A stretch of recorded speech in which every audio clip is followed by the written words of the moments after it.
Welcome to TechCalipper channel. In today's video, I'll show you how to fix keyboard slow response or keyboard lagging issue. And just what you have to do is just go to search and type control panel, then just open up control panel. Then make sure view by selected to large icons. Then from here, just go inside keyboard. And make sure you got repeat delay as set as mine.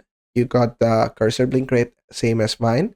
But most importantly, make sure the repeat rate is set to fast just like mine.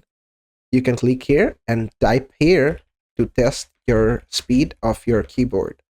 And if it's okay, click on apply, click on OK.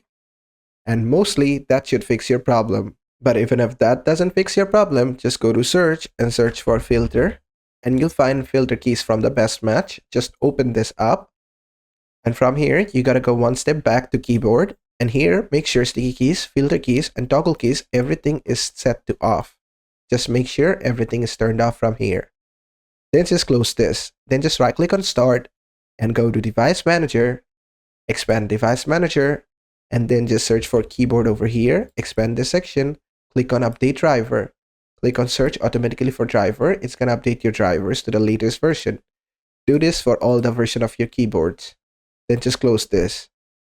And the last resort you have to fix your problem is go to settings. From the left hand side, go to Windows Update.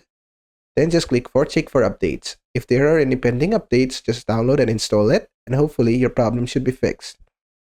And basically, that is how to fix keyboard slow response or keyboard lagging issue. I hope this video was helpful. If it was, please give it a thumbs up and don't forget to subscribe.